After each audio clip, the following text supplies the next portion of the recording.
So here we're going to review of the Star City 5 Pro by Rose Technics. This is a 1 dynamic 2BA set for around $75. This was sent to me for review, but of course that doesn't change my opinions or anything like that, so let's get into this. First of all, it's actually a pretty big box for an IEM of this price. And also this sleeve is really hard for me to take out of here. I don't know why. The tolerance is super tight. Like, I'm pulling on this pretty hard, and this is not coming out. So there we go. There we go. Alright, so taking it out, it says light year. I don't know why, but it does. Open this up here. We have a little bit of like a thin paper cover. We have the IEMs here. And we have the case on the other side. Let me move this here. Take the case out. And we have the tips. I'm going to take these tips out here so we can talk about that in a second. And we can get rid of the rest of the box. You don't care about this paperwork or anything like that. Let's get rid of that to the side.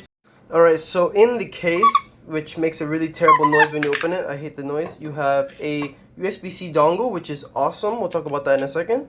We have the cable, which is one of these fabric cables, and then these tips, which I hate. The IEMs with these tips sound unusable, so we're not even going to talk about it. It just sounds horrible, BA timbre. I don't know, this makes it sound metallic, makes it sound just overall awful, so we're not really going to talk about these. We're going to talk about how it sounds with these. I'm going to put this to the side as well, the case to the side. Case is just the standard puck case. I'm not really a big fan of the puck cases, but it's fine.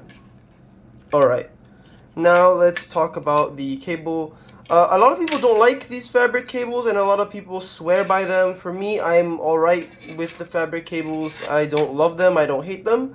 It does stay smooth and straight. It is a supple cable, and there is no microphonics. A lot of people say that these cloth cables have microphonics. This doesn't. I think this cable is pretty good for the price. I'd say it's average to above average cable. I think there's no problems with it. One thing that people will not like about it, though, where I don't really care also about this either, but some people really do, is that they are MMCX.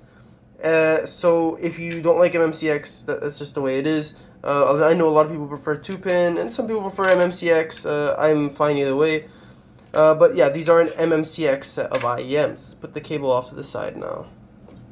Now let's talk about build quality and comfort. Now, it is a mostly resin build with a metal nozzle and a little metal faceplate here. It has a little bit of a mesh here for like, what is it called, pressure relief, I believe.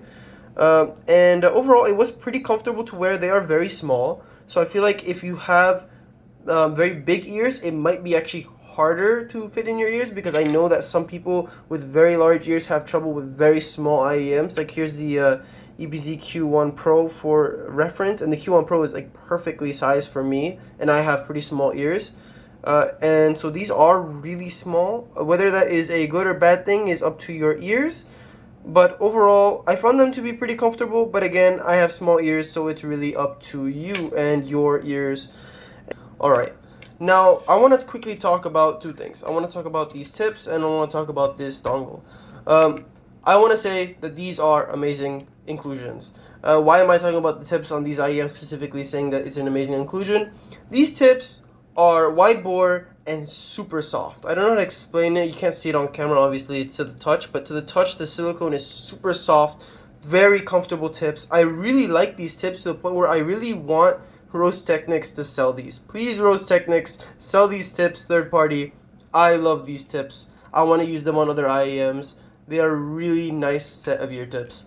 Anyway, I just wanted to point that out. I really do like these tips, and the sound that we talk about when we talk about these IEMs is going to be with these tips. So, by the way, I did try them with the CP100 spin fits, and they sounded pretty much the same as they did with the terrible tips from earlier. They really seem to need those wide bore tips in order to sound like any semblance of good. These sounded really terrible, and these sounded just as terrible. I'm going to put these tips to the side here. And we're going to talk about, well, actually, you can't see that. I'm going to put it here. And we're going to talk about now this dongle here. Again, another amazing inclusion. This dongle is fantastic. I have tried a lot of dongles. Of course, I've tried the Apple dongle. I've tried other dongles around $30-ish, and I'd say this is better than the $30 dongles I've heard. It's really well built. It is also the fabric material, which I think is better for dongles because these have, like, they bend a lot. So a lot of times this area gets worn out. This is a very high quality, well built dongle that sounds really quite good. I'd say it's a bit better than the Apple dongle, like actually a decent amount better than the Apple dongle, and it's included for free in the package. So I think that it's a really impressive set of accessories that come with a $75 set of IEMs. You don't see this in almost any IEMs, including a dongle. And I think it's nice because phones just don't have, ports anymore. So it's nice to be able to just right away use this with your phone with a high quality dongle. But I did do most of my testing again with the DX300 like I do with all my IEMs now. Alright, let's talk about now the sound of this, what you care about. Alright, let's go bass, mids, highs here. Let's talk about the bass. The bass is underwhelming, honestly not that great.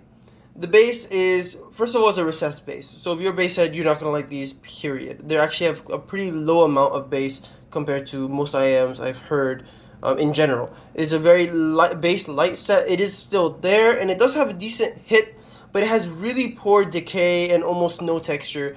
It sounds almost like a poorly implemented BA bass. I'm not gonna say poorly implemented. I guess I'd just say it's like an average BA bass. It's not gonna give you like a high quality BA bass, and this is a dynamic driver, by the way. I'm saying BA bass because it sounds like a BA. It doesn't sound like a dynamic. It's a very mediocre at best bass. So overall, the bass performance was quite disappointing. It's thin, it's small, no decay, no resolution, none of that, which was disappointing. Now let's talk about the mid-range. This is where these actually are pretty damn good for the price. Especially the vocals. This is a very mid-range forward set. The vocals are presented very forward, which I personally like. So if you like that, this is a very big plus of the set. The vocals are also very nice quality. They sound very good. There's still a BA timbre to the vocals and also to the highs. Overall, throughout the range of the IEM, I heard a bit of like a metallic timbre, a BA timbre. It's not so bad in the mid-range or the highs, but it is still there, and it's disappointing because I think recently with more modern IEMs, BA timbre has kind of been solved. So seeing that with these is a bit disappointing. These are not using nulls or Sonyon BAs, so that could be the reason, I don't know, but I'm hearing a very slight BA timbre throughout the mid-range and the highs. But the vocals still sound quite good. They are forward, they just sound pleasant to the ear, they're detailed. I will say throughout the mid-range there's a slight thinness in the note weight, but overall I like the vocal performance on this set. It's forward and it sounds very emotional. I do really like the vocals on this set. I'd say female vocals are a little bit better than the male vocals, but overall they're pretty close. Overall vocal performance is excellent. Instruments, it does really well with strings. It does well with violin. Obviously it doesn't do very well with drums or anything bass on the lower end of the spectrum. It does okay, not great. Overall, though, instrument performance is good. Now going on to the treble performance. The treble performance is okay, mediocre again. The treble it's not necessarily sibilant, but it is a little bit fatiguing. The noises don't hurt, but they slowly claw away at my listening stamina. Overall, it is a little bit rough, but it's still fine. There is good detail in the treble. It is well extended, but sometimes a tiny bit too much. I won't say it is necessarily a detriment to the set. Now, you may be wondering, man, you're kind of, saying these don't sound very great. And in these aspects, they have big flaws. But these also have really good big pluses, and that is in the soundstage and the imaging.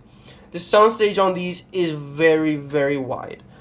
Probably the widest I've heard in this range. Let's say equal to the widest because the Q1 Pro exists by EPZ, and that one also has an extremely wide stage, and the imaging on this is also really good. The thin note weight kind of helps it because it kind of stops the vocals and the instruments and all that from merging together because they're kind of like thin in their own space, if that makes any sense. But The Q1 Pro does not have this note weight problem. These have very poor note weight, while the Q1 Pro does not. Now, is it a huge deal that the note weight is thinner on this? It depends on your preference. I think that it is a pretty noticeable thing when you go from this to this.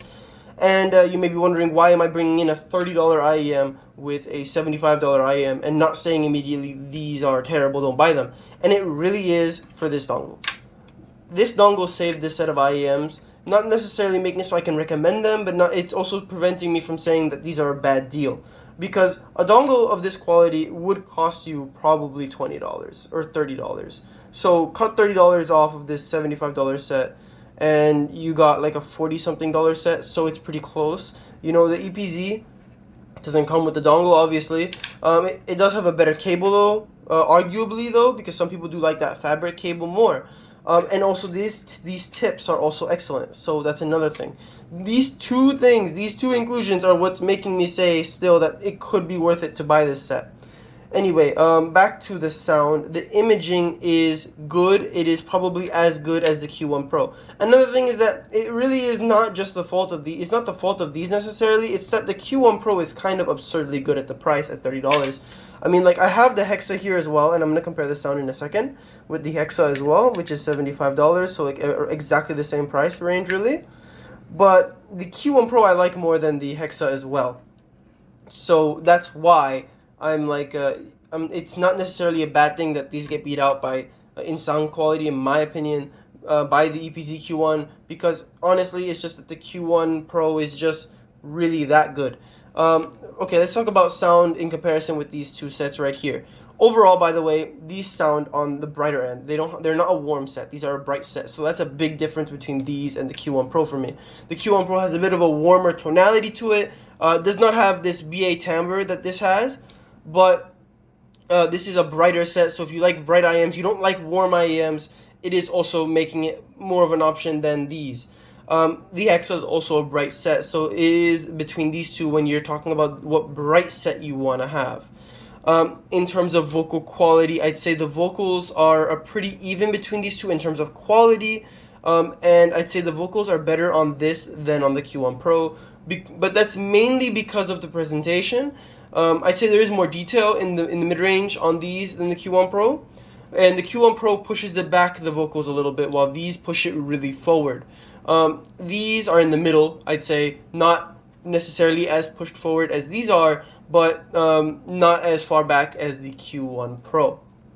Now, in terms of bass performance is, I'd say the quality of the bass is better by far on these two than these. These two, it's kind of a toss-up. I'd say that it's just the fact that this is a warmer tonality. The bass kind of is more musically in the track, while the bass sounds a little bit more separated, a little bit more, it's more separated bass in the rest of the track, which is nicer in terms of separation. But I'd say the bass is warmer and a little bit more emphasized on the Q1 Pro here. I will say I prefer the bass quality-wise on the Hexa over this one, I guess, but it's not a huge difference. But yeah, the quality is better of bass on this one, while the quantity is the highest on this one. This one has the lowest quantity and the lowest quality of bass. Now let's go to the highs here. I'd say the treble is best done on the Hexa, but it is also very well done on the Q1 Pro. I'd say the Q1 Pro really does extend right to where I'd want it to be and then stop, but I'd say there's more detail in the treble on the Hexa, and the Hexa doesn't necessarily get fatiguing at all for me either. This one has good treble performance, it has good detail, but again, the noises does slowly gnaw at my, when you're listening to music, it's not relaxing because of that in the treble. It's not painful at all. It's not like hurting me to listen to at all, the treble, but it's still, I'd rather it cut off a little bit earlier. Other than that, I'd say that's pretty much it. I actually have a note sheet next to me for once. I never write notes, but for this one I felt like I had to because it was really not like, it's not something that I really highly recommend, and it's not really something that I'd say is not worth buying for anybody. I'd say that if you want forward vocals in this price range, I haven't heard anything really else that has the forward vocals of this quality other than these. and also really the dongle and the tips are really nice inclusions. I love these two things right here. But in terms of sound quality, are you getting $75 worth of sound with these? I'd say no. I'd say that it really gets beat out by the Q1 Pro, and honestly, in my opinion, the Q1 Pro beats out the Hexa, but that's an arguable thing based on preference. But I'd say objectively, I'd say that these two are better than this, at least in my opinion. So objectively, in my opinion, but you know what I mean, like in terms of detail, in terms of overall coherence, better timbre, you're gonna get better results in the sound on these two than on this. But in terms of an overall package, it does give you a decent overall package for the price. And yeah, that's pretty much it. See ya.